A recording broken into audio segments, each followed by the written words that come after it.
Man, every once in a while I get this thing where we're doing geography and I realize that I'm going to devote basically one slide to the entire country of Brazil. And am I really doing my job as a geography teacher if that's all we talk about? But that's just the way this is going to sort of be today. One slide. In Brazil, Brazil's a huge country. Again, just go look at a map. A lot of people. There is a huge gap between the rich and the poor. This is a very important part of the politics, the economics, the social aspects of a lot of Latin America, but Brazil in particular. There are a lot of poor, rural poor. Let me put it this way: the United States tends to have, a few rich people. It tends to have poor people, but most people sort of put themselves in that sort of middle class. Latin America, much more so, has a few people who are rich, a few people who are middle class, but most people are in that poor area, in the poor zone. It's just a very different thing. And the other thing is, in the United States, what we tend to do is we tend to say, the rich people don't want to see the poor people, so they live in places and they put up walls and things like that so that the rich never really have to see the poor.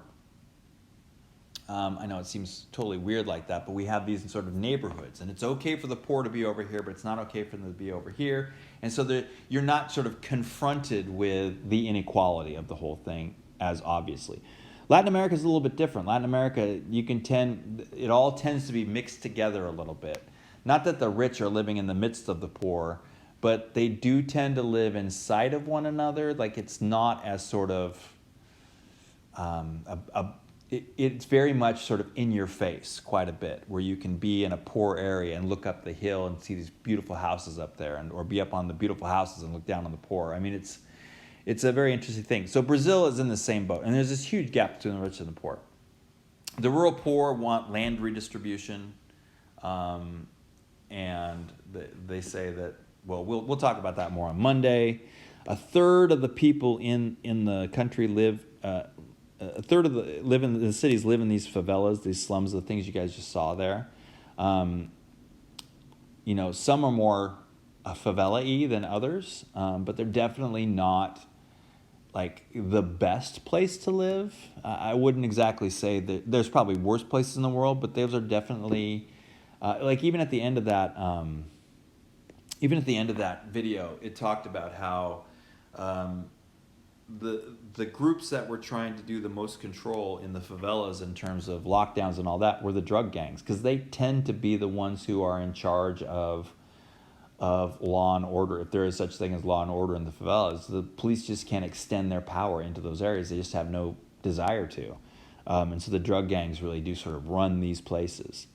Now, it may not be so. Again, some favelas it's going to be more like that than others, but definitely this is an issue to the point where, as you saw in that video, if something's going to happen for the favela kind of has to figure out a way to do it itself. The government just doesn't care that much about it.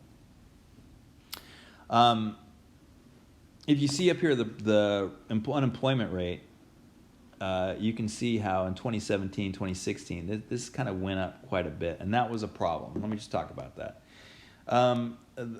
This is Rousseff, President Rousseff. She was the former president of Brazil. She was the first female president there. She was definitely, again, we're going to clarify this on Monday, but she was definitely on the left. So some of the things she tried to do is increase the welfare, increase the minimum wage, try to do things for the poor. And there's some good reasons for this, because if the poor are the most numerous people, then don't you want their vote? The problem is that you can do a lot and it still is not enough. And so as you see here, while she was president, you see this unemployment rate go up. So even though she was trying to do things to improve things, but just like, for example, raising the minimum wage. Like, if I'm poor and I'm only making $9 an hour, wouldn't you want to make $12 an hour? Absolutely. That sounds like a great plan. So this feels like a very sort of pro-poor policy. The problem is, if I'm the owner of that business, I can't hire as many people, and so some people have to lose their jobs. And so what happens is the unemployment goes up. But then, of course, there's welfare to take over. But maybe the poor don't want welfare. Or maybe it's a system that's so corrupt that I'm not going to actually see that welfare even though I'm entitled to it. So there's more to it than just, here's the policy I want to do. What are the effects of that policy?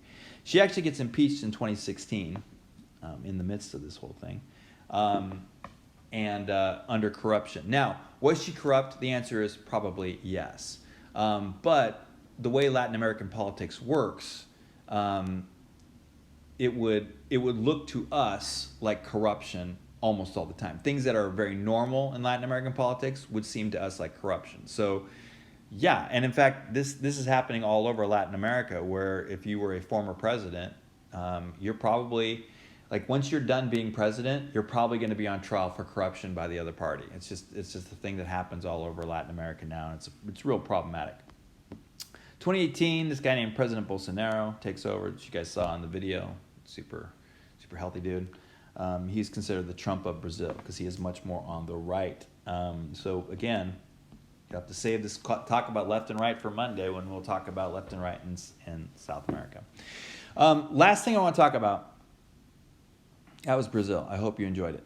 So I just want to sort of wrap up the ABC countries a little bit with just two main ideas. The first idea is all three of these countries still, 30, 40 years later, they're really still trying to come to terms with the Cold War right-wing dictatorships and Operation Condor. There have been a number of trials going on, investigations, just what happened. The people that were disappeared are still disappeared. Like, there isn't like a lot of, if you're going to cause somebody to disappear, it's not like you write a nice long essay about what happened. There's just not a lot of information about what happened to those people. And so the families still want to know what happened to their sons, their daughters, things like that. So they do truth commissions where they try to, it's like, almost like a court, but there's nobody on trial. It's where you come forward and say, we're going to give you immunity if you are willing to sort of say all the things that you did so that we can find out more information and maybe figure out where these people went, what happened, get a better idea so we can prevent this from happening again. There are some documents, and gradually, again, 40 years later, some of these documents that were long sealed have been released, which is giving more information. And then there's been an uptick in the last 10 years of the arrests and trials of people that were involved in these things back then. But of course, they're super old people now. It's like, you got to put them on a ventilator just to get them to the trial. But still, the idea of justice is still something worth doing. But there's still this idea that even though it's well past it, even though the United States has now sort of collective amnesia about this time in Latin America, and our role in it, the Latin American countries are still trying to deal with it. And a lot of the right-left politics that we're going to talk about on Monday is coming out of this. It's not just a matter of the right has one economic policy and the left has a different one. Some of these things are so attached to the fear of communism, the horrors of the Operation Condor and all that it's hard to make those distinctions, even generations later. So that's one thing that's an important sort of theme in this area. Another one is they're still, like, as I mentioned at the beginning, they're still trying to figure out their place in the world. They're not the U.S. and Europe, but they're also not the third world. So they're not the developing world. They're developed. So where do they lie in this whole thing? Not really developed or developing. They have high rates of poverty and unemployment. So parts of their country are very, very poor, but they're not really poor in the same sense as, like, countries in Africa, some countries in Asia.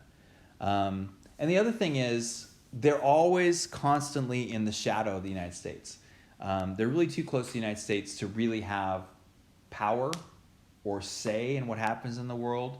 One of the videos mentioned the idea, the Monroe Doctrine, from like back in the early 1800s, where the U.S. said to Europe, "Hey, we'll take charge of the Western Hemisphere, and what happens over here is really we're responsible for it." And while that has changed, and a lot of things have changed, there's still a sense in which the United States is really considered the country in charge of the Western Hemisphere. I know there's a lot of people that would balk at that idea, but honestly, in terms of power, it's really only the U.S.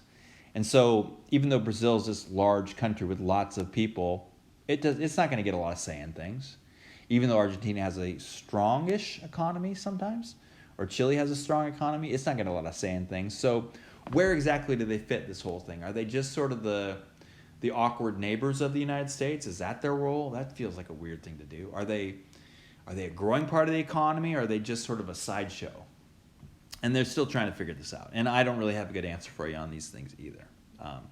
So I will see you guys on Monday. There's no reflection due on Monday. So